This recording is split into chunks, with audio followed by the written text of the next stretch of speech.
Bismillah, Assalamualaikum warahmatullahi wabarakatuh. Alhamdulillah hamdan katsiran tayyiban mubarakan fihi kama yuhibbu rabbuna wa yarda. Asyhadu an la ilaha illallah wahdahu la syarika lah wa asyhadu anna Muhammadan abduhu wa rasuluhu la nabiyya ba'da. Allahumma salli wa sallim ala nabiyyina Muhammad sallallahu alaihi wasallam. Alhamdulillah, Allah subhanahu wa ta'ala senantiasa menyertakan nikmat kesehatan pada kita, meringankan langkah kita di waktu subuh ini. Semoga Allah subhanahu wa ta'ala mempermudah langkah kita menuju surga kelak dari kita. Rahimahumullah, kita masih melanjutkan pembahasan salat sunnah yang rutin Nabi sallallahu alaihi wasallam lakukan. Pada salat kemarin sebelumnya kita sudah kupas qobliyah, salat sunnah qobliyah. Ya. Qobliyah yaitu yang rawatib muakkad dulu kemarin. Itu qobliyah 2 rakaat sebelum subuh, lalu 2 atau 4 rakaat sebelum zuhur, lalu 2 rakaat setelah maghrib, dan 2 rakaat setelah Isya. Ini kemarin yang kita singgung. Lalu kali ini kita akan singgung dulu yang rawatib ghairu muakkad, yaitu qobliyah asar, lalu qobliyah maghrib, dan qobliyah isya. Lalu ini kita singgungkan kaidah umum yang perlu diketahui terkait dengan sholat qobliyah ini. Ya, jadi sholat-sholat sunnah ini kan ada yang terkait dengan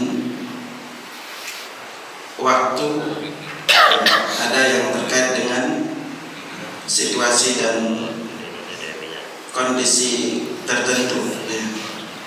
Dan ada yang dilakukan secara mutlak, dan juga ada yang dilakukan secara muqayyad. Nah, kita akan singgung pembahasan salat ini secara bertahap.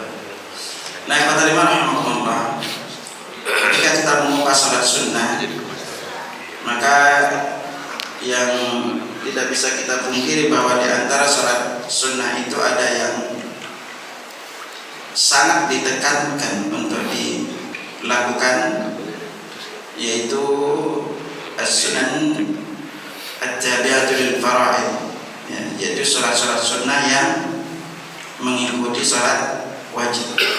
Inilah sekali lagi disebut dengan sunan rawatib. Nah, kata rawatib, kalau kita sering dengar kalimat rawatib, itu artinya adalah salat sunnah yang mengiringi salat wajib, baik dilakukan sebelum maupun sesudahnya.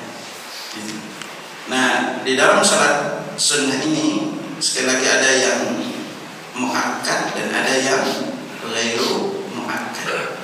Sebaiknya kembali bahwa salat-salat sunnah yang qabliyah, yang ada qabliyahnya, yaitu qabliyah zuhur dan qabliyah subuh, maka kedua salat sunnah ini apabila terluputkan boleh untuk kita Allah, boleh diganti. Nah, kalau untuk qabliyah zuhur, maka kita bisa melakukannya langsung selesai salat zuhur, yaitu bisa kita lakukan 4 rakaat. Ini riwayat yang sampai kepada kita. Lalu terkait dengan qabliyah subuh, maka boleh dilakukan selesai salat subuh, tetapi yang paling afdal adalah kita lakukan setelah matahari terbit. Ini kita lakukan ini. Nah, alhamdulillah, kita singgung sekarang terkait dengan qabliyah atau salat sunnah rawatib, terutama yang asar. Nah, terkait dengan qabliyah asar dijelaskan, laisa lil asri sunnatan ratibatan muakkadah. Yang untuk salat asar itu tidak ada rawatib yang muakkad. wa in kana yustahabbu as-salatu qablaha, walaupun dianjurkan salat sebelum yang asar. Wa hadha bi ittifaq al-madhhab al-fiqh al-arba'ah. Ini berdasarkan kesepakatan madhab yang empat, Al-Hanafiyah wal Malikiyah wal Syafi'iyah wal Hanabilah. Itu dari mazhab Hanafi, Maliki maupun Syafi'i. Pada intinya bahwa untuk qabliyah asar ini secara dalil, maka dia tidak memiliki sholat sunnah yang rawatib muakkad, berarti dia termasuk yang baru muakkad.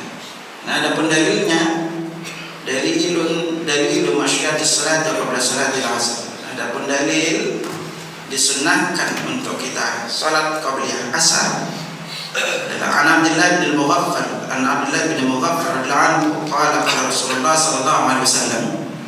Rasulullah sallallahu alaihi wasallam bersabda, baina kulli adanaini salatun, baina kulli adanaini salatun, baina kulli adanaini salatun. Tsumma qala fi thalithati liman syaa. Antara adzan dan iqamah itu ada salat, antara adzan dan iqamah itu ada salat. Wa fi thalithati, dan di kali yang ketiga beliau mengatakan bagi yang mampu.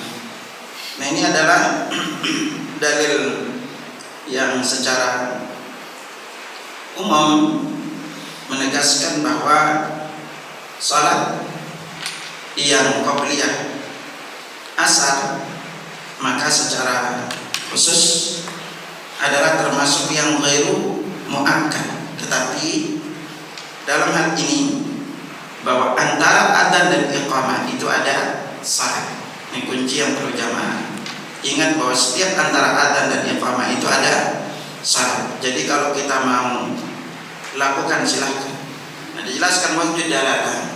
Adapun sisi pengambilan dalil ini, annal haditha yadullu ala annahu yusalli qabla al-'asr. Nah, hadis ini menunjukkan bahwa kita bisa salat sebelum asar, fi ma bainal adzan wal iqamah, yaitu antara adzan dan iqamah. Nah, adapun dari sisi bahwa qabliyah asar ini tidak termasuk di antara rawatib muakkad adalah hadis diriwayatkan dari Ibnu Umar radhiyallahu anhu, qala hafidtu an Rasulillah sallallahu alaihi wasallam asyara rakaat. Aku menghafal dari Rasulullah sallallahu alaihi wasallam itu sebanyak 10 rakaat. Ya, rakaataini qabla dhuhri wa rakaataini ba'da. 2 rakaat sebelum zuhur dan 2 rakaat setelahnya. Wa rakaataini ba'da al-maghribi fi baitihi wa rakaataini ba'da isya'i fi baitihi. 2 rakaat setelah maghrib di rumahnya, 2 rakaat setelah isya di rumahnya. Nah, ini juga jemaah sekalian, di antara ulama menjelaskan berdasarkan hadis ini bahwa penekanan salat ba'diyah maghrib dan ba'diyah isya itu sangat ditekankan dilakukan di rumah. Ya. Karena Ibnu Umar secara khusus menjelaskan di rumah. Tetapi kalau untuk qabliyah zuhur dan ba'diyahnya itu secara khusus tidak ditekankan. Tapi nanti kita singgung khusus terkait dengan sholat, keutamaan sholat sunnah di rumah. Wa rakaataini qabla subhi, dan rakaat sebelum subuh. Nah, untuk qabliyah subuh secara khusus pun dengan qabliyah zuhur tidak ditekankan. Ibnu Umar tidak mengatakan belum melakukan di rumah. Tetapi sekali lagi nanti kita singgungkan keutamaan besar untuk salat sunnah di rumah. Lalu wa kana sahatun la yadkhulu ada Nabi sallallahu alaihi wasallam fiha. Nah, ini adalah waktu Nabi tidak masuk ke rumahnya. Ini maksudnya siapa? Rumah Hafsah. Hafiztu haddatsani Hafsah. Nah, yang memberitahukan ini adalah Hafsah. Hafsah ini siapa? Istri Nabi.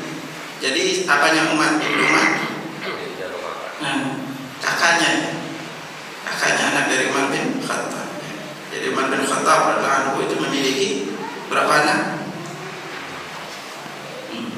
Beliau yang kita tahu kurang lebih memiliki 4 anak.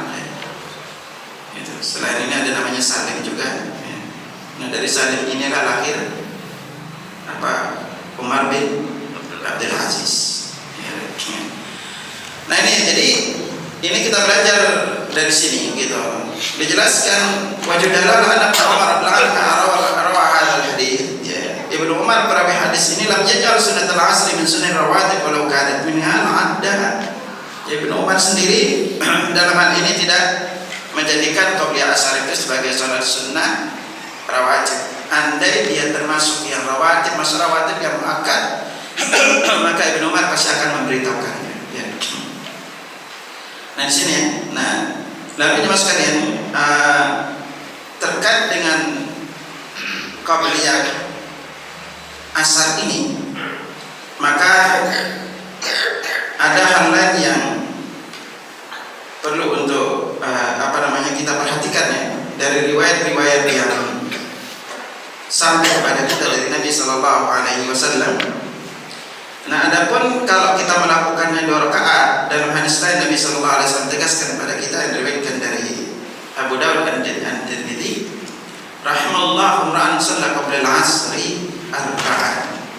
Jadi Allah merahmati seorang hamba yang salat 4 rakaat sebelum asar. Nah di sini ada 2 riwayat yang sampai kepada kita terkait dengan qabliyah asar ini. Maka yang pertama itu boleh dilakukan sebanyak 2 rakaat dan juga boleh dilakukan 4 rakaat ya untuk qabliyah asar. Yang 2 rakaat dalam hadis riwayat dari Ummu Salamah, inna Rasulullah sallallahu alaihi wasallam kana yusalli rak'atain qabla al-'asr. Nah, Rasulullah sallallahu alaihi wasallam biasa melakukan salat sunnah atau biasa melakukan 2 rakaat sebelum asar. Nah, ini riwayat pertama yang sampai kepada kita.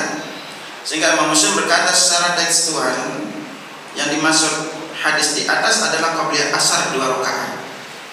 Nah, ini yang pertama ya. Jadi untuk qabliyah asar itu ada 2 cara kita bisa melakukannya. Yang pertama kita lakukan sebanyak 2 rakaat, juga berdasarkan keumuman hadis yang diriwayatkan dari Abdullah bin Mughaffal tadi, bahwa antara adzan dan iqamah itu ada salat. Maka boleh kita lakukan setiap antara adzan dan iqamah itu. Nah, lalu sekali lagi cara kedua itu adalah bisa kita lakukan 4 rakaat. Nah, apa keistimewaannya? Bahwa sebelumnya tadi riwayat dari Ummu Salamah sebagai pengingat juga. Riwayat kedua adalah riwayat dari Ali bin Abi Thalib. Nabi sallallahu alaihi wasallam kan yusalli qabla al-'asr rak'atain. Jadi Nabi sallallahu alaihi wasallam biasa ya, salat 2 rakaat sebelum asar. Nah, ini yang riwayat sendiri dari Ali bin Abi Thalib. Kalau dia bilang kalimat kana, berarti itu dah rutin sering beliau lakukan. Biasa beliau lakukan 2 rakaat sebelum asar. Nah, sekali lagi tadi keumuman hadisnya. Cara kedua adalah kita melakukan sebanyak 4 rakaat. Nah, yang 4 rakaat ini, maka diantara keistimewaan dalam hadis riwayat Ibnu Umar radhiyallahu anhu. Nah, ini aja sendiri yang 4 rakaat ini diriwayatkan dari Ibnu Umar. Ibnu Umar sendiri tidak memasukkannya ke dalam salat sunnah yang rawatib muakkad. Maka dari Ibnu Umar, rahimallahu ra'an shalla qabla al-'asri arba'an. Allah merahmati seorang hamba yang salat 4 rakaat sebelum asar. Rawahu Abu Dawud dan Tirmidzi wa qala haditsun hasan. Di sini kalau Abu Dawud dan Tirmidzi, maka Imam Tirmidzi berkata hadis ini adalah hadis yang hasan. Nah, cara kedua boleh kita lakukan sebanyak 4 rakaat. Ya, 4 rakaat.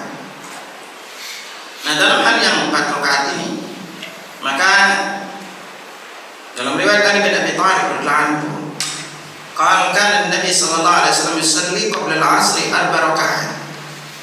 Jadi Nabi sallallahu alaihi wasallam itu biasa salat sebelum asar itu sebanyak 4 rakaat. yafsilu bainahunna bitaslim 'ala al-malaikatil muqarrabin. Beliau itu biasa memisahkan salat itu dengan salam kepada malaikat muqarrabin, malaikat yang dekatkan, wa man tabi'ahum minal muslimin wal mu'minin, dan malaikat-malaikat terhadap malaikat yang didekatkan kepada kaum muslimin dan mukminin yang mengikuti mereka. Nah, di dalam hal kita melakukan yang 4 rakaat ini, maka ada riwayat lain dalam riwayat Ali bin Abi Thalib. Beliau berkata wa arba'an qabla al-'asr. Beliau melakukan salat 4 rakaat sebelum asar.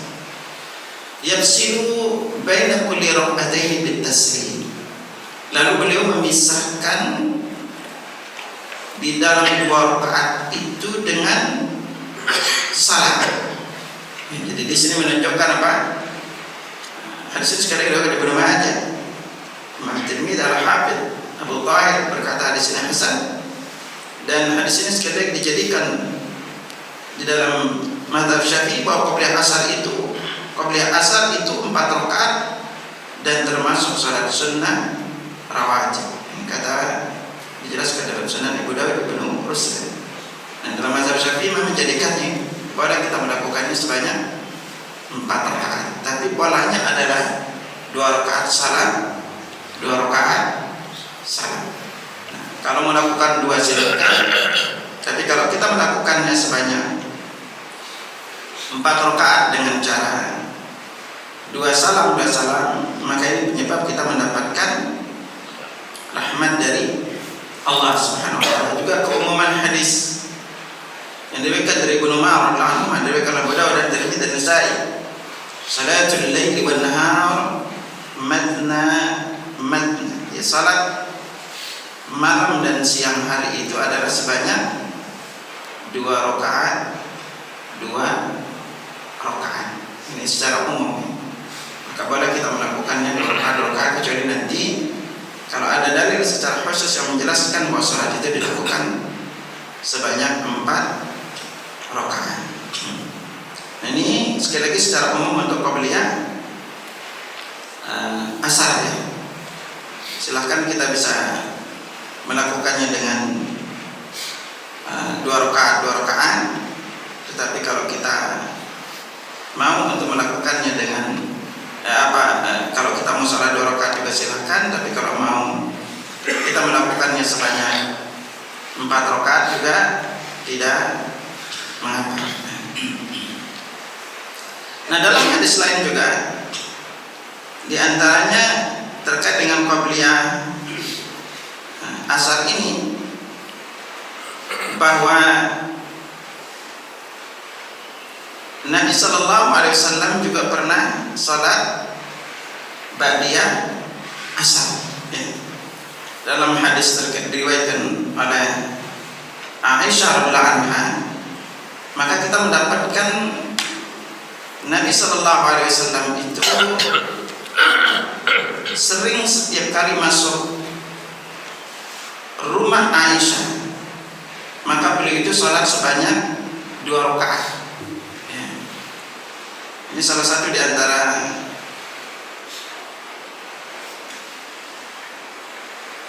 perkara yang perlu kita ketahui agar nanti kalau ada orang yang melakukannya tidak menjadi kita terkejut. Nah, Nabi Sallallahu Alaihi Wasallam dalam penjelasan lain juga beliau melakukan ba'diyah asar. Nah, ba'diyah asar ini dari sisi yang disebutkan oleh riwayatnya, karena pernah dengar riwayatnya. Dalam riwayat Aisyah radhiyallahu anha yang diriwayatkan oleh Al-Bukhari dan Muslim, Aisyah berkata, "Ma taraka Rasulullah sallallahu alaihi wasallam raka'ataini ba'dal 'asri indi qat." Rasulullah sallallahu alaihi wasallam tidak pernah meninggalkan 2 rakaat sesudah asar di sisiku sama sekali. Ini riwayat pertama. Aisyah juga menegaskan salatan ma tarakahuma Rasulullah sallallahu alaihi wasallam fi baiti qattan sirran wa ala alaniyah. Ada dua salat yang tidak pernah ditinggalkan oleh Rasulullah sallallahu alaihi wasallam di rumahku sama sekali. Sirran wa ala alaniyah, baik dengan sembunyi maupun terang-terangan. Mana dua salat ini? Qabla al-fajr wa rak'atayn ba'da al-'asr. Rak'atayn qabla al-fajr wa rak'atayn ba'da al-'asr. Jadi 2 rakaat sebelum subuh dan 2 rakaat setelah asar. Di rumah Aisyah. Dalam tambah riwayat lain sama juga diriwayatkan oleh Al-Bukhari, maka Nabi sallallahu alaihi wasallam ya'tini fi yawmin ba'da al-'asr illa salat rak'atain. Tidaklah Rasulullah sallallahu alaihi wasallam mendatangiku di suatu hari setelah asar melainkan beliau mengerjakan salat 2 rakaat. Diriwayatkan oleh Imam Al-Bukhari. Ini yang jadi permasalahan di dalam penjelasan ini adalah bahwa apakah ini termasuk di antara salat sunnah yang rutin Nabi sallallahu alaihi wasallam lakukan atau ini hanya khusus untuk Nabi. Nah, dalam hal ini maka ada riwayat-riwayat lain yang menjadikan para ulama berbeda pendapat terkait dengan salat ini. Nah, dalam riwayat Ali bin Abi Thalib bahwa salat ini dilakukan kalau mau melakukannya itu setelah asar, maka syaratnya itu adalah matahari masih meninggi. Makanya Ali berkata, Nabi sallallahu alaihi wasallam bersabda, la tusallu ba'da al-'asri illa an tusallu wasy-syamsu martafi'ah. Janganlah melakukan salat setelah asar kecuali engkau salat dan matahari itu masih meninggi, yang belum menguning. Ya. Nah, ini diantara 2 rakaat terkait dengan salat asar. Nah, lalu memang juga kita mendapatkan hadis lain yang menjadikan di antara hal yang berbeda terkait dengan perkara ini adalah hadis yang diriwayatkan dari Ummu Salamah yang bertanya kepada Aisyah radhiyallahu anha terkait dengan salat yang Nabi lakukan ba'da asar. Lalu Aisyah menjawab, "Kana yusalli ma qabla al-'asr." Nabi biasa melakukan salat ini sebenarnya sebelum asar. Kama innahu syukila anhuma aw nisuma fasallahuma ba'da al-'asr. Kemudian beliau itu sibuk sehingga luput dari salat itu atau terlupakan, maka beliau mengganti salat itu setelah asar. Kama atbatahuma wa kana idza shalla salatan atbatahuma. Kemudian beliau rutinkan, karena jika Nabi sallallahu alaihi wasallam melakukan sesuatu, maka beliau selalu menjaga salat itu. Nah, ini riwayat pertama. Riwayat kedua adalah karena datang utusan dari wilayah lain yang menjadikan Nabi itu tersibukkan. Nah, makanya terkait dengan ini Ibnu Abbas berkata, "Innama sallan Nabi sallallahu alaihi wasallam qataini badal 'asr innahu ataahu malun fasallahu an raqataini ba'da al-dhuhri fasallahu ma ba'da al-'asr thumma lam ya'ud lahuma." Nah, dalam riwayat Ibnu Abbas, Nabi itu hanyalah salat 2 rakaat setelah asar hanyalah karena beliau itu tersibukkan dengan urusan sehingga beliau terluputkan dari 2 rakaat setelah zuhur, maka beliau melakukannya setelah asar.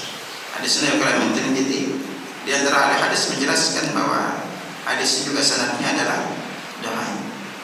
Nah, dari sini jemaah sekalian, makanya ketika menjelaskan hadis terkait dengan 2 rakaat setelah asar ini Al-Hafidz Ibnu Hajar Asqalani beliau menjelaskan riwayat-riwayat inilah yang dijadikan dalil ulama yang membolehkan salat sunnah ba'diyah asar secara mutlak. Yang penting salatnya bukan saat matahari mau tenggelam. Ada pula pendapat dalam hal ini para menanggapi hadis ini dengan menyatakan bahwa itu adalah salat sunnah rawatib yang luput dikerjakan dan tidak masalah mengerjakannya setelah asar. Juga Nabi SAW merutinkan menunjukkan bahwa hal itu dikhususkan untuk Nabi SAW. Ini kalau nanti ya. Pada intinya itu dalam hal ini Imam Nawawi juga menjelaskan bahwa salat sunnah ba'diyah asar tersebut sebagai qadha rawatib zuhur. Karena kalau dikata itu dikhususkan oleh Nabi sallallahu alaihi wasallam, maka ingat asalnya perbuatan Nabi sallallahu alaihi wasallam juga boleh diikuti oleh umatnya. Jadi boleh saja mengqada salat rawatib meskipun di waktu terlarang. Nah, makanya kalau kita nggak bisa salat, ingat salat sunnah itu waktunya itu adalah sampai masuk waktu salat berikutnya. Untuk ba'diyah maka waktunya itu adalah sampai dengan masuk salat berikutnya. Nah, dari sini kita belajar jemaah sekalian bahwa memang terkait dengan ba'diyah asar ini para ulama dalam Lajnah Daimah lil Buhuth Ilmiyah wal Ifta pernah ditanya terkait dengan hadis-hadis yang menunjukkan adanya salat ba'diyah asar, maka jawaban mereka adalah tidak boleh salat sunnah setelah asar karena ketika itu waktu terlarang untuk salat. Apapun yang dilakukan oleh Nabi sallallahu alaihi wasallam dari hadis-hadis yang disebutkan adalah untuk mengqada salat rawatib zuhur yang luput dikerjakan. Adapun Rasulullah sallallahu alaihi wasallam merutinkan terus-menerus dikarenakan jika beliau melakukan suatu amalan maka beliau akan merutinkannya. Ini adalah khususan bagi Nabi sallallahu alaihi wasallam. Akan tetapi masih boleh melakukan salat yang punya sebab setelah asar, seperti tahiyatul masjid, salat gerhana, ada salat 2 rakaat tawaf setelah asar maupun setelah salat subuh. Juga salat jenazah karena ada hadis yang tentang hal tersebut. Nah, ini jemaah sekalian, jadi dalam hal ini bahwa untuk ba'diyah asar ini secara umum maka tidak kita lakukan kecuali ada 3 alasan. Yang pertama itu memang dikhususkan untuk Nabi. Yang kedua itu mengqada salat sunnah rawatib zuhur, atau mengerjakan salat sunnah yang punya sebab seperti tahiyatul masjid, lalu salat sunnah wudu, lalu juga boleh untuk salat jenazah atau salat gerhana, maka ini bisa kita lakukan.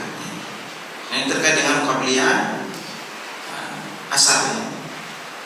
Nah, setelah kita singgung di qabliyah asar, lalu sekarang terkait dengan qabliyah yaitu maghrib ya. Nah, kata Imam rahimahullah terkait dengan qabliyah maghrib, maka jelaskan yundabu salatu raka'atain qabla salatil maghrib. Maka dianjurkan untuk kita salat sunnah qabliyah maghrib. Ibnu Hajar al-Asqalani dalam kitab Fathul Bari beliau menjelaskan, ruwiya an Ibnu Umar qala ma ra'aitu ahadan yusallihima ala ahdi Nabi sallallahu alaihi wasallam wa 'ala al-khulafa ar-rasyidin jama'at min as-sahabah annahum kanu yusalluna umma. Nah, dalam riwayat Ibnu Umar diriwayatkan bahwa aku tidak melihat sahabat Nabi sallallahu alaihi wasallam melakukannya. Ya, begitu pada khulafa ar-rasyidin dan setelah mereka. Nah, hadis ini lalu dijadikan dalil oleh Imam Syafi'i dan juga pendapat terkait dengan dari mazhab Malikiyah terkait dengan qabliyah maghrib ini. Nah, tapi ketika kita melihat hadis-hadis lain memang terkait dengan qabliyah maghrib ini dijelaskan waisa sunnatan rawatibatan, tapi tidak termasuk salat sunnah rawatib. Wa hadza madhhab Syafi'i as-sahih. Ini adalah pendapat mazhab Syafi'i yang paling sahih ya. Wa ba'dul Hanafi wa Dhani wa riwayat Ahmad wa bi qara ashabul hadits wa ta'ifatan min as-salaf wa ikhtara Ibnu Taimiyah wa Ibnu Qayyim wa Ibnu Hajar wa Sun'ani wa Syaukani wa Ibnu Baz wa Al-Albani wa Ibnu Taimiyah. Nah, terkait dengan qabliyah maghrib ini adalah tidak termasuk yang rawatib muakkad. Nah, kita melihat juga dalam hadis-hadis ini, maka secara umum itu kalau kita membaca hadis-hadis terkait dengan salatnya para sahabat Nabi sallallahu alaihi wasallam sebelum maghrib, maka kita mendapatkan bahwa para sahabat radhiyallahu anhum ajma'in itu ternyata luar biasa semangatnya salat qobliyah maghrib walaupun tidak termasuk rawatib. Dalam hadis yang diriwayatkan Abdullah bin Mughaffal al-Muzani radhiyallahu anhu yang secara umum tadi Nabi tegaskan kepada kita, sallu qabla al-maghribi rak'atain. Salatlah sebelum maghrib sebanyak 2 rakaat. Qala, kemudian beliau bersabda lagi, sallu qabla al-maghribi rak'atain. Salatlah sebelum maghrib sebanyak 2 rakaat. Liman sya'a, bagi yang mau. Kenapa? Khasyata ayyatakhidahan nas. Nabi menegaskan karena hal ini dikhawatirkan dijadikan sebagai sunnah. Nah, jadi di sini kita pelajari bahwa ternyata dalam riwayat Imam Bukhari juga dijelaskan sallu qabla al-maghribi qala kita liman sya'a rahiyata ayyatakhidahan nas. Salatlah sebelum maghrib sebanyak 2 rakaat. Nah, beliau mengulangi sampai 3 kali. Nah, di kali ketiga beliau mengatakan bagi yang mau, karena khawatir gitu, hal itu dijadikan sunnah. Nah, ini diriwayatkan Imam Al-Bukhari. Nah, kenapa dijadikan sunnah? Kalau di Nabi rutin melakukannya nanti masuk dari bagian yang rawatib muakkad. Nah, disinilah hadis ini juga dijadikan dalil bahwa secara umum di dalam ilmu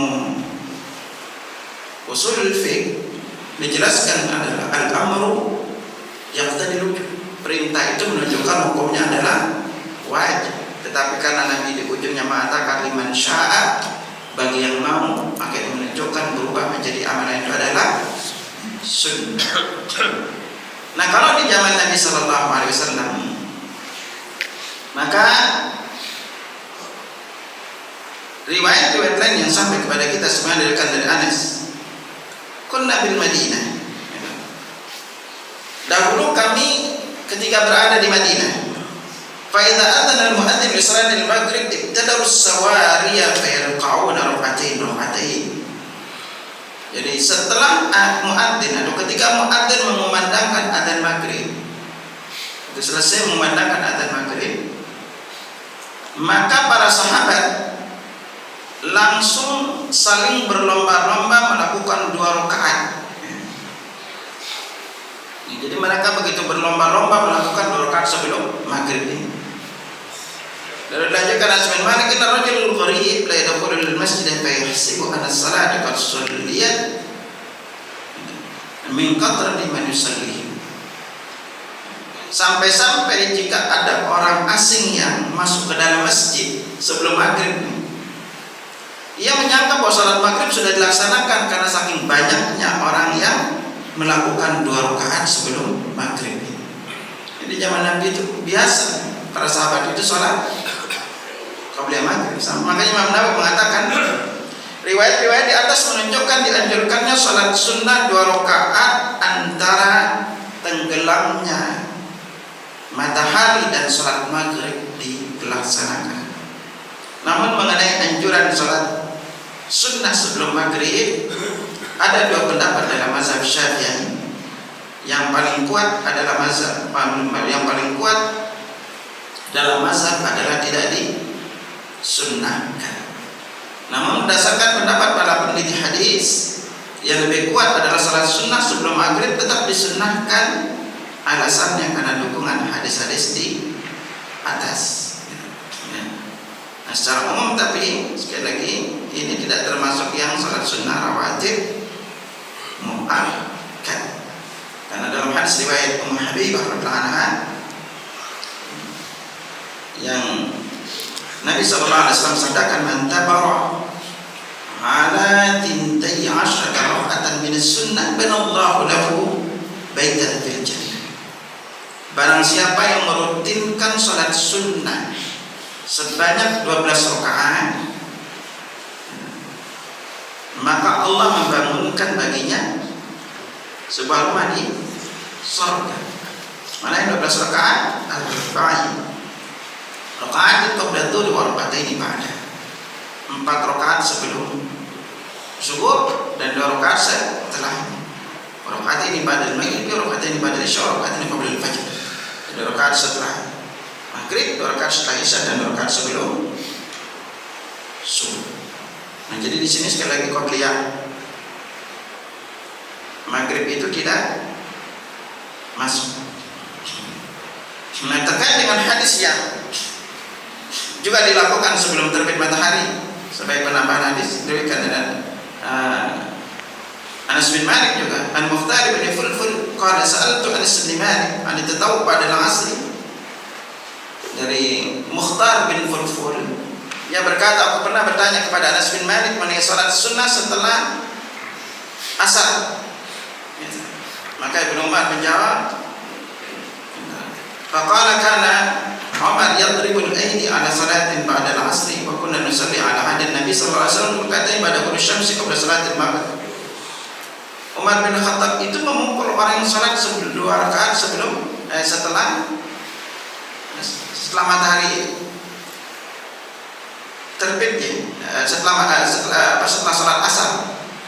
Sementara kata Mukhtar bin Fulful, kami biasa melakukan salat itu di zaman Nabi Sallallahu Alaihi Wasallam, yaitu 2 rakaat setelah matahari terbenam sebelum salat maghrib. Fakultu lahu akan Rasulullah Sallallahu Alaihi Wasallam qabla kana yarahu huma kana yarana musallima falam ya'muna wa lam yanhana. Di masa Nabi Sallallahu Alaihi Wasallam, kata Ibnu Umar, kami salat setelah asar itu sebelum matahari terbenam. Nabi melihat kami, beliau tidak melarang kami, tidak memerintahkan kepada kami, dan tidak melarang kami. Dan ini juga sebagai dalil itu bahwa antara maghrib dan antara selesai adzan maghrib atau ketika matahari terbenam juga boleh untuk salat sebanyak 2 rakaat. Nah, memang ada waktu yang sekali lagi kita dilarang untuk salat, yaitu para ulama membagi, ada yang membaginya 3, ada yang membaginya menjadi 5. Nah, waktu yang pertama adalah dari selesai salat subuh sampai matahari meninggi, dan yang kedua adalah dari selesai salat ketika matahari berada persis di atas kepala kita. Jadi kalau matahari persis di atas kepala kita tegak, itu kita juga dilarang salat. Kenapa dilarang salat pada saat itu? Karena waktu itu neraka jahanam sedang dinyalakan. Dikasihkan wanahina itu terus jahanam. Karena singgungan antum waktunya. Yang dari Abu Sa'id Al-Khudri dijelaskan salat pada subuh hatta tatlu'a asy-syamsu. Tidak pada salat setelah subuh sampai dengan matahari meninggi, pada salat pada al-'asr hatta taghrib asy-syams. Dan tidak boleh salat setelah matahari terbenam sampai dengan setelah asar sampai dengan matahari terbenam. Nah, ini 2 waktu. Dalam hadis lain yang diriwayatkan dari Uqbah bin Amir, dia berkata, salatu sa'atin kana Rasulullah sallallahu alaihi wasallam yahana an nusalli fihinna aw naqbara fihinna mautana. Ada 3 waktu yang Rasulullah SAW melarang kami untuk salat atau untuk menguburkan orang yang mati di antara kami. Kapan waktunya? Yang pertama itu adalah hina tatlu'u asy-syamsu bazighatan hatta tartafi'a, itu ketika matahari terbit atau menyembur sampai meninggi. Yang kedua, hina yaqumu qa'imul dhahirati hatta tamila asy-syamsu. Yang kedua adalah ketika matahari di atas kepala hingga dia tergelincir. Jadi kalau pas di atas kepala kita, yaitu bayang-bayang kita itu tidak nampak, maka ini pun waktu kita dilarang sampai tergelincir. Kalau tergelincir antara tegaknya matahari, antara bayang-bayang kita itu sampai tergelincir kurang lebih antara 10 atau 15 menit waktunya. Makanya waktu sholat duha paling terakhir adalah kurang lebih 15 menit sebelum adzan subuh. Dan yang ketiga adalah hina tatayyab asy-syamsu lil ghurubi hatta taghrib. Yang ketiga adalah ketika matahari akan tenggelam hingga tenggelam sempurna. Dari kalimat Muslim. Karena itu Imam Nawawi rahimahullah mengatakan para ulama sepakat untuk salat yang tidak punya sebab tidak boleh dilakukan di waktu terlarang. Para ulama sepakat masih boleh mengerjakan salat wajib yang ada atau karena terluputkan. Ya. Nah, kemudian belum melanjutkan para ulama berselisih pendapat mengenai salat sunnah yang punya sebab apakah boleh dilakukan di waktu tersebut seperti salat tahiyatul masjid, sujud tilawah, sujud syukur, salat Id, salat gerhana, ada salat jenazah. Ulama Syafi'iyah berpendapat bahwa salat yang masih punya sebab tadi masih boleh dikerjakan di waktu terlarang. Dan mengatakan di antara dalil ulama Syafi'iyah adalah Nabi mengqadha salat zuhur setelah salat asar, berarti mengqadha salat sunnah yang luput. Salat yang masih ada waktunya, salat wajib yang diqadha, maka boleh dilakukan di waktu terlarang. Nah, di sini jadi dalam hal ini kalau kita terluputkan salat wajib, kayak antum ketiduran lalu bangunnya misalnya jam 6 gitu ya, atau setelah asar, misalnya tidurnya antum bangun setengah 6 gitu. Maka tetap kalau untuk salat wajib kaidahnya adalah kalau kita terluputkan maka tetap harus dikerjakan di waktu kapanpun. Hatta kalaupun antum bangun misalnya subuh itu jam 9 karena asiknya tidur ya, kecapean gitu, malam begadang, maka tetap salat qabliyah. Ini berarti ingat ya. Dan jangan menunggu salat berikutnya, enggak boleh. Jadi jam berapapun kita bangun, maka Nabi jelaskan manama barang siapa akan tertidur dari atau lupa salatnya, maka hendaklah dilakukannya kalau dia ingat. Jadi kalau anda terluputkan salat subuh, jangan sampai salat subuh ke hari berikutnya, harus tetap dilakukan, harus tetap dilakukan di hari itu. Nah, ini terkait dengan qabliyah, qabliyah maghrib tadi. Nah, lalu apa tadi rahimahumullah, di antara salah satu mungkin yang pernah antum dengan terkait dengan sebelumnya dari banyak riwayat juga dari para tabi'in itu. Dalam riwayat Anas bin Malik terkait dengan qabliyah maghrib ini, laqad ra'aitu kibar ashabin Nabi sallallahu alaihi wasallam yabtadiluna as-sawari indal maghrib. Sungguh aku melihat para sahabat Nabi sallallahu alaihi wasallam yang senior saling berlomba mengejar tiang-tiang untuk dijadikan sutra ketika salat maghrib. Jadi ini menunjukkan kepada iman kalau kita lihat yang Nabi sabdakan dan juga apa yang dilakukan oleh para sahabat pada majma'in, maka mereka itu banyak yang salat qabliyah maghrib. Nah, dalam riwayat dan salah seorang tabi'in bernama Zaid bin Hubaysh belum menjelaskan karena Abdurrahman bin Auf wa Ubay bin Ka'ab saliyani raka'ataini qabla maghrib. Dalam riwayat ini Abdurrahman bin Auf dan Ubay bin Ka'ab juga melaksanakan salat 2 rakaat sebelum maghrib. Jadi memang kalau melihat dari hadis-hadis yang kita dapat ini, maka sahabat itu terbiasa salat sunnah qabliyah maghrib. Ya. Dan hal ini menunjukkan bahwa ini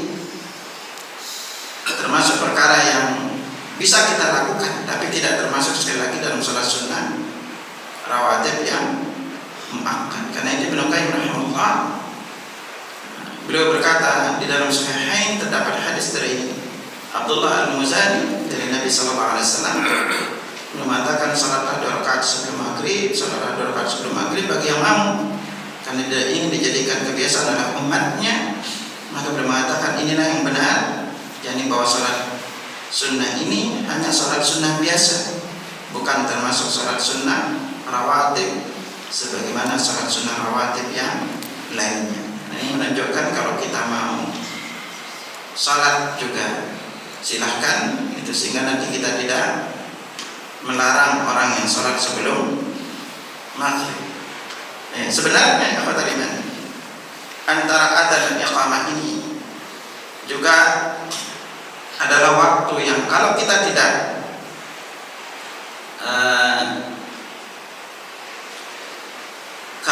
tidak sibuk dengan salat sunnah rawatib, salat sunnah, maka kita bisa gunakan untuk berdoa yang tidak ada rawatib muakkadnya seperti qobliyah zuhur. Jadi pada intinya antara kalau kita tidak mau melakukan setiap antara adzan dan iqamah selain qobliyah zuhur dan maghrib, salat dan subuh, maka silakan untuk kita memperbanyak berdoa. Karena kenapa?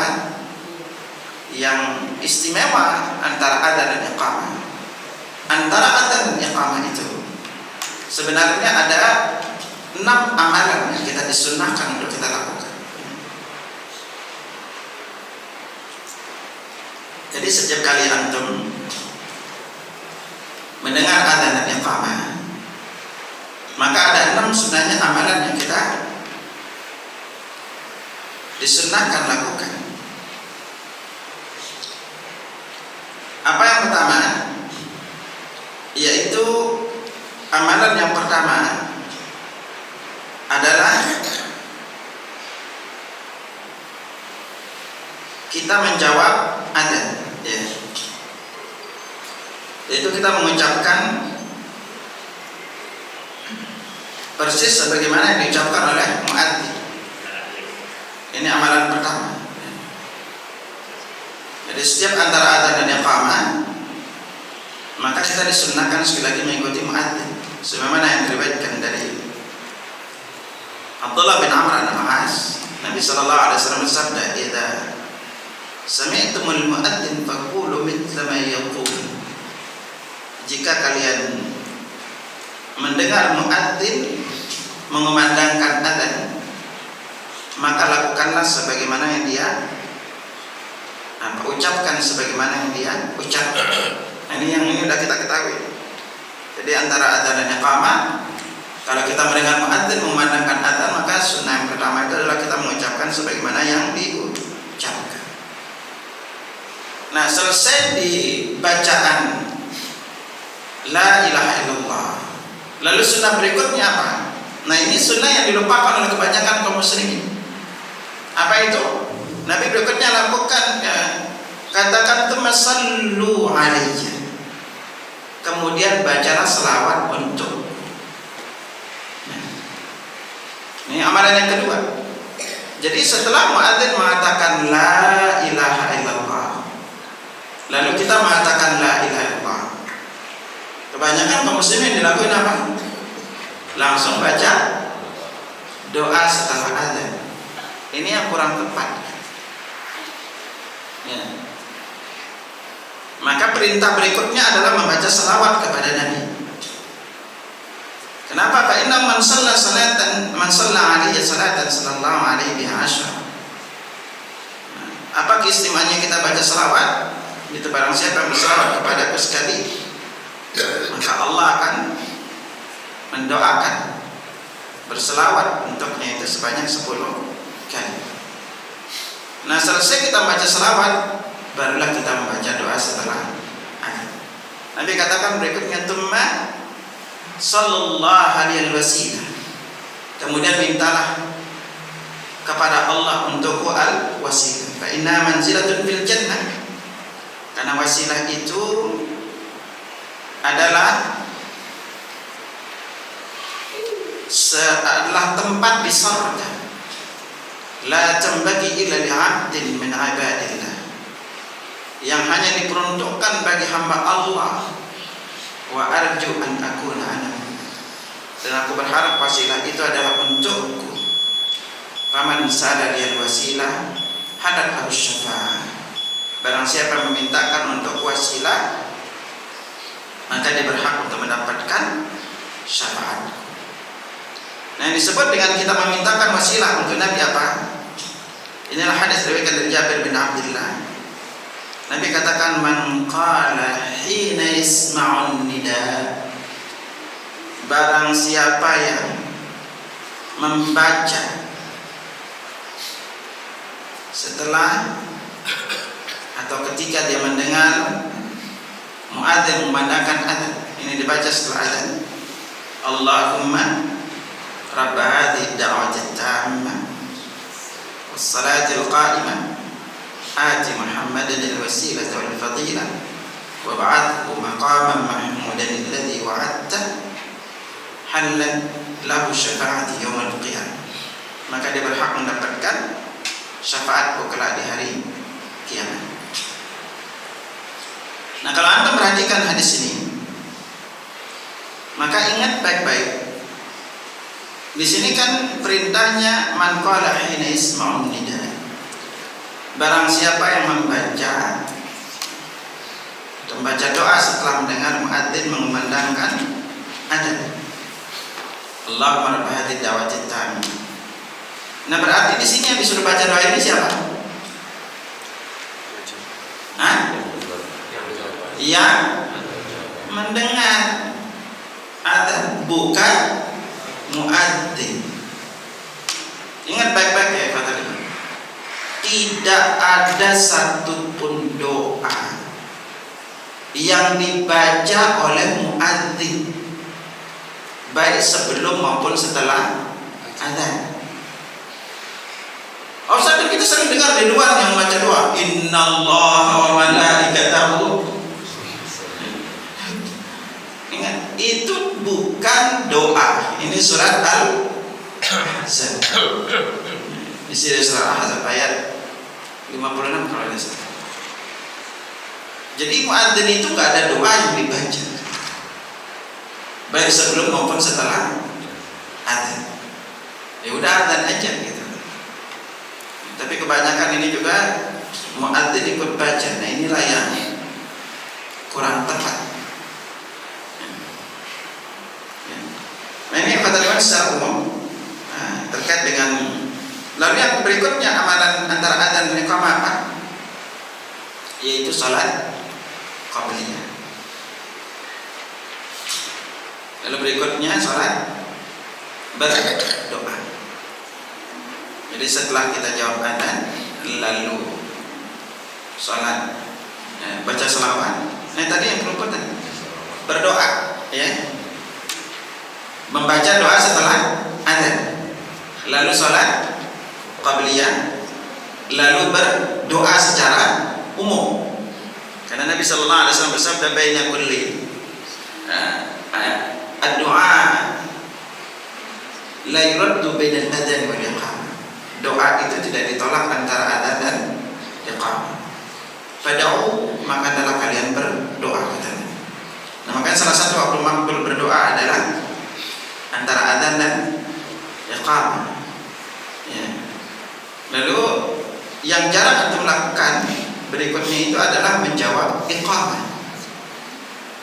Ini iqamah ini jarang dijawab. Taunya yang dijawab hanya adzan saja.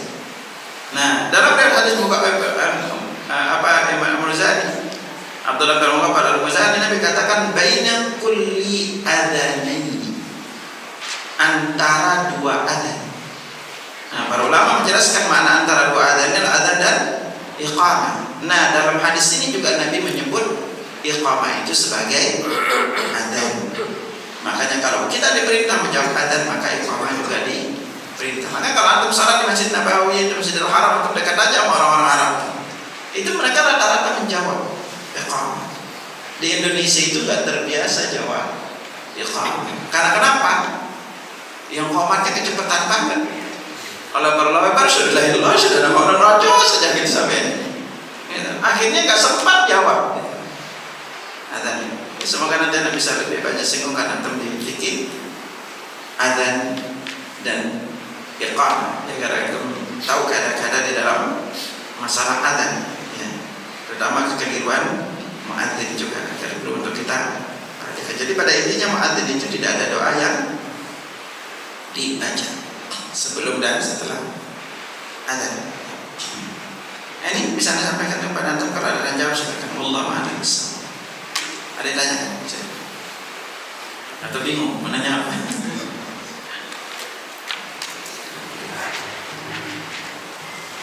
Insyaallah nanti pertemuan berikutnya kita masuk di salat sunnah qabliyah, salat duha. Diingat tidak pembahasan salat duha. Ada pertanyaan? Silakan. Yang maupun tema lain.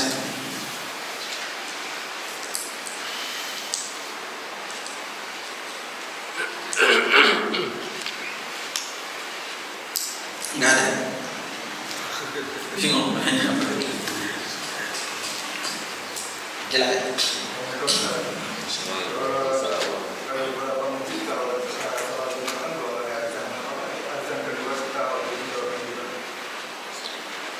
Masalah terkait dengan apakah qobliyah Jumat itu ada? Itu pertanyaannya. Apa? Dua azan. Dalam hal ini jemaah sekalian, terkait dengan masalah dua azan, lalu nanti akan berujung kepada qobliyah Jumat. Kalau kita lihat riwayat, maka riwayat-riwayat yang sampai kepada kita itu di zaman Nabi, lalu Abu Bakar dan Umar, adzan dikumandangkan itu setelah khatib di atas mimbar. Ya. Setelah khatib di atas mimbar. Lalu makanya ketika itu sahabat nggak ada yang sholat sunnah. Ya. Kapan mereka sholat sunnah? Justru sebelum adzan, sebelum Nabi naik mimbar. Jadi mereka sholat gitu. Ketika Nabi naik mimbar, mereka udah gak sholat. Nabi naik mimbar, adzan dikumandang, langsung khutbah. Ini di masa Abu Bakar, Nabi di masa Nabi Abu Bakar dan Umar. Nah barulah di masa Utsman bin Affan radhiyallahu, ketika kaum muslimin itu sudah banyak di Madinah, sementara waktu itu nggak ada pengeras suara gitu, kayak gitu. Nah maka Utsman bin Affan mengambil inisiatif untuk melakukan adzan pertama. Dan penjelasan yang kita dapatkan itu adalah adzan pertama itu jaraknya kurang lebih sekitar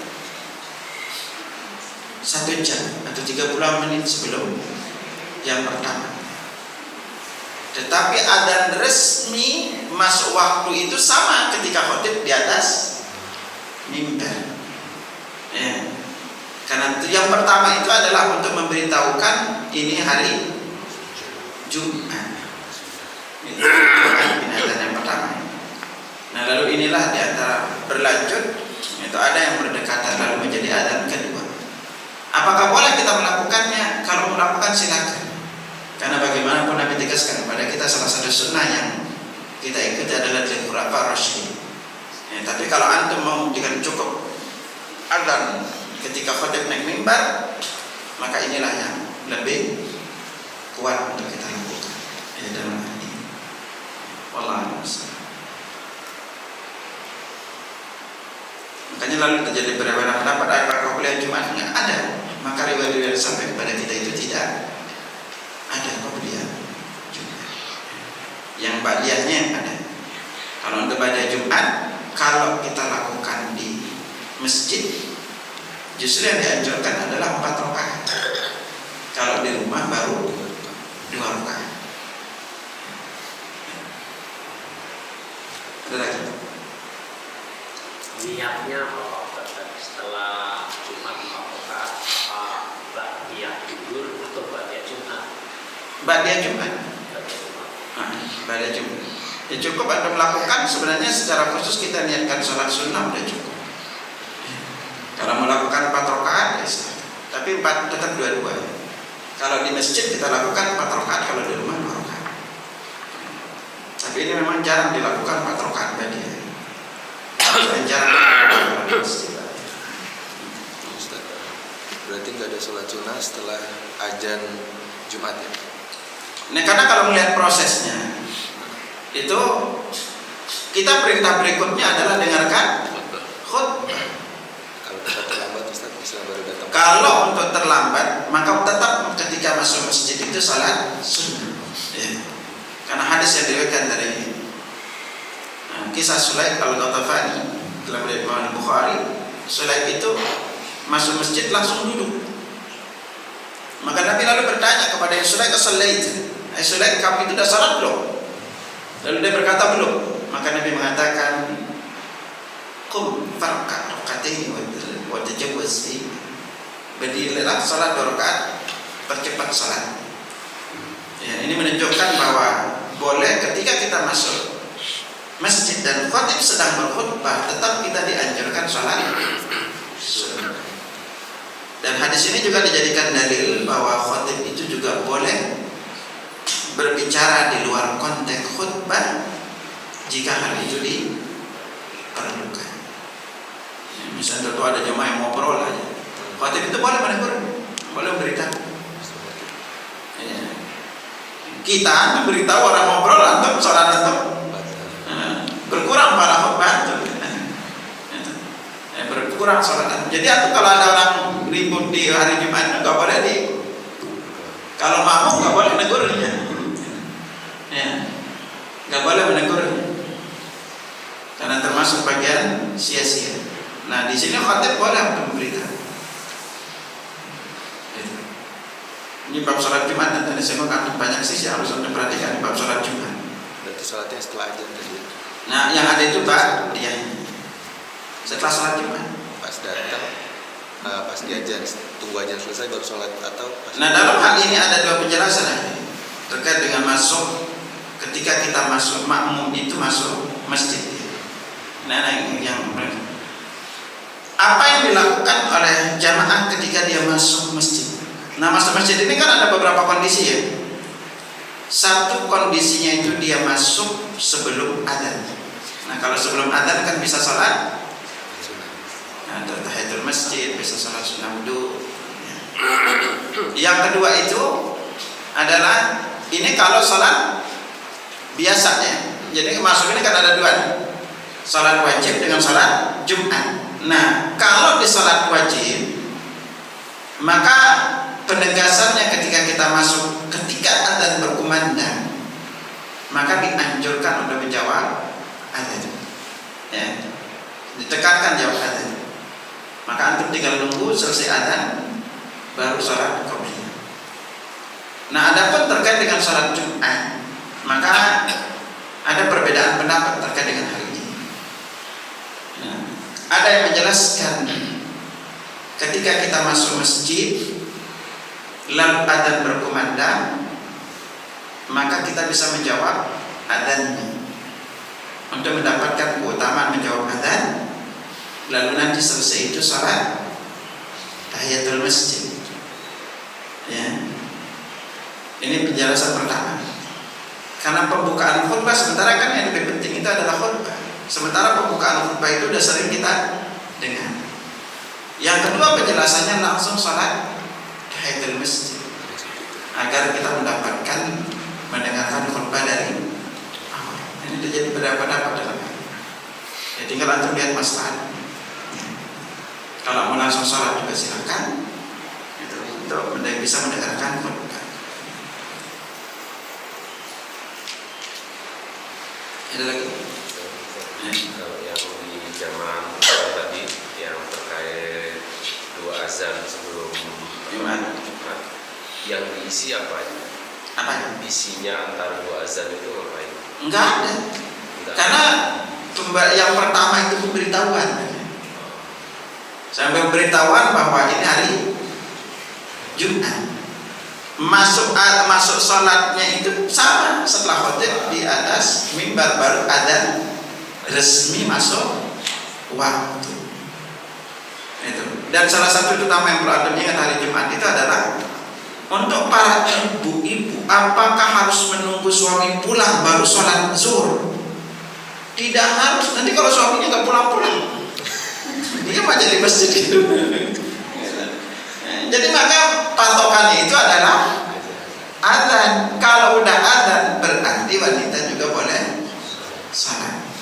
Karena secara hukum untuk salat Jumat wanita itu hukumnya adalah sunnah. Tapi kalau dia salat Jumat maka dia cukup dari salat zuhur karena diganti.